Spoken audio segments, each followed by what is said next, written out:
Hola chicos, buenas noches. Bueno, en este espacio voy a darle continuidad a la temática de la que veníamos hablando hace un ratito en clase. Habíamos quedado específicamente, para darle un paneo general a la situación, de que la marca gráfica es un conjunto de piezas gráficas que conforman la identidad de una marca o una empresa. Importante que si nosotros estamos empezando a desarrollar una idea de negocio, esta idea de negocio pretenda convertirse en una empresa y como empresa necesita de unos recursos gráficos para que la empresa como marca logre posicionarse a través de la utilización de recursos como este, como el logo y sus distintas categorías. ¿Cuáles son esas categorías o clasificaciones más habituales? Logotipos, isologos, imagotipos e isotipos.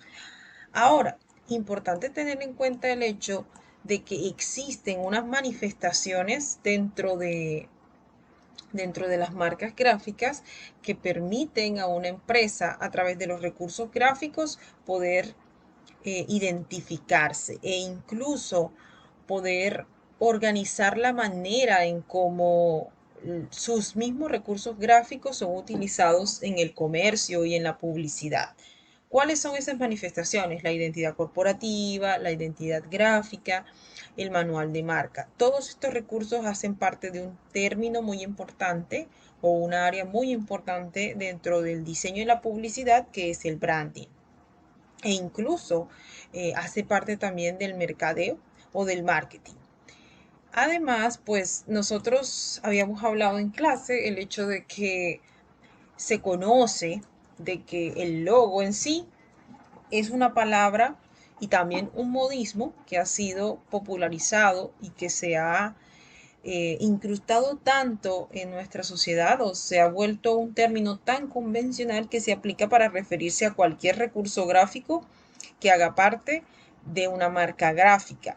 Pero resulta que nosotros como profesionales tenemos que aprender a diferenciar qué tipo de recursos utilizar dependiendo del brief que me dé una marca, por ejemplo, dependiendo de los gustos de este mismo cliente y pues en este caso, dependiendo de mis propios gustos para poder crear o con qué tipo de recursos me identifico más o cuáles serían los recursos que funcionalmente necesita mi marca, etcétera. Existen unos recursos gráficos que sí o sí debe tener el logo siempre y que van a ser parte de su nivel de pregnancia o del nivel de recordación que puede tener un logo en este caso. Y esos recursos son el color, el hecho de utilizar un icono, un símbolo o una imagen. Estos tres últimos, el icono, símbolo e imagen, son signos, hacen parte de lo que son recursos desde el punto de vista semiótico. Ahora, nosotros también en la web, en, en teoría, podemos encontrar los conceptos de un icono o de un símbolo desde otros puntos de vista. Pero desde nuestro punto de vista, es decir, desde la publicidad, el mercadeo o el diseño, el icono y el símbolo se definen bajo las siguientes premisas.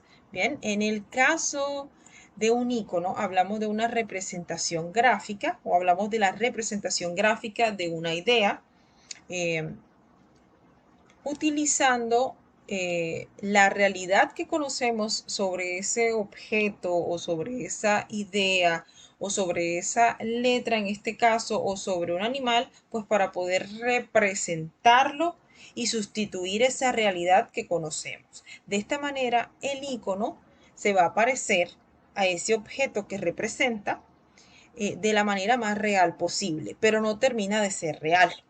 Importante eso. Ahora, ¿cuáles son los ejemplos habituales de los iconos? Por ejemplo, nosotros encontramos ejemplos desde la señalética, cuando, por ejemplo, identificamos a través de un icono la figura de un hombre, la figura de una mujer, o este ejemplo que les colocaba en clase del hombre con barba, incluso eh, de cada uno de nosotros podemos hacer un icono. Yo puedo hacer un icono en vectores de mi persona, ustedes pueden hacer un icono de mi persona o un icono de ustedes mismos. Bien, De esta manera van a hacer una representación gráfica de lo que realmente ustedes son, tomando de ustedes sus rasgos físicos más característicos para hacer una representación lo más, lo más fácil e identificable posible. En ese sentido, pienso que estamos un poco claros ya. Ahora, el recurso del icono es utilizado, por ejemplo, en la tendencia del diseño plano para, eh, porque primero, habla de la simplificación de la forma, porque no se utilizan muchos colores y casualmente estas son características muy habituales del diseño plano, por ejemplo. Cuando nosotros hablamos de un símbolo, el símbolo tiende a ser un poco más complejo, porque primero tiene que ser atemporal. Quiere decir que en el momento de su concepción debe obtener una cierta popularidad que transcienda a lo largo de la historia o a lo largo de los años, y morfológicamente también tiene que ser poderoso, um,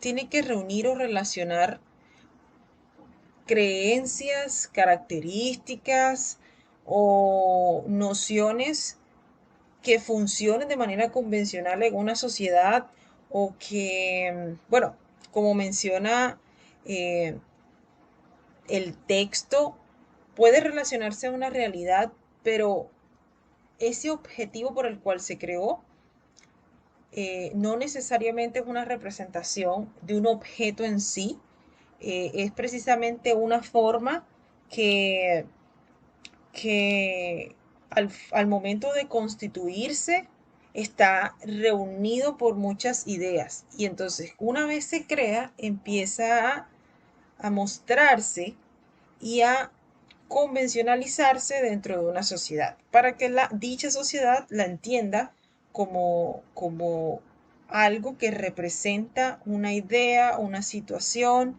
un contexto, etcétera. Entonces, en los ejemplos del símbolo, por lo general, se encuentran signos que son muy atemporales, que incluso hace años, en teoría, los conocemos y se han ido trasladando de generación en generación. ¿Bien? Como yo les hablaba en clase, el símbolo de la paz, el símbolo de la anarquía, el símbolo del luto, por colocarles un ejemplo, pero aquí también hay otros símbolos, la mayoría asociados con las religiones, porque casualmente el recurso del símbolo es utilizado en la religión, pues como motor de comunicación por lo general, porque reúne muchas cosas. Por lo general los símbolos reúnen una vasta congregación de ideas, por colocarles un ejemplo. Entonces,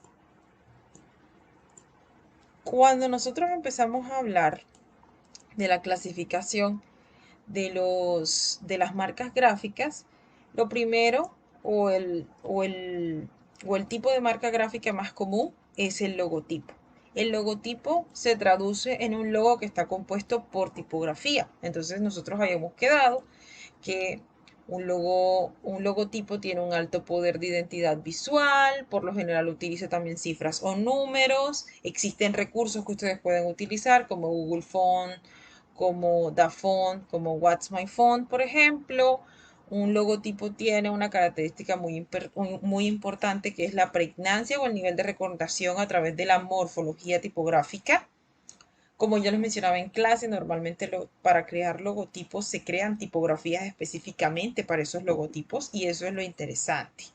Eh, Aquí en clase mencionamos algunos ejemplos de los logotipos. Ya cuando hablamos de un isotipo, por ejemplo, se habla de una representación gráfica en donde solo se utilizan letras, iconos, símbolos o imágenes. Entonces, en ese orden de ideas, para nosotros conocer a los isotipos, tenemos que saber aún más sobre lo que son iconos y símbolos. Nosotros ya hicimos una pequeña definición sobre sobre lo que era cada cosa, y mencionamos el ejemplo de Google. Por ejemplo, anteriormente Google utilizaba un símbolo como representación gráfica de su marca o como un recurso gráfico que representaba su marca. Actualmente utiliza un icono.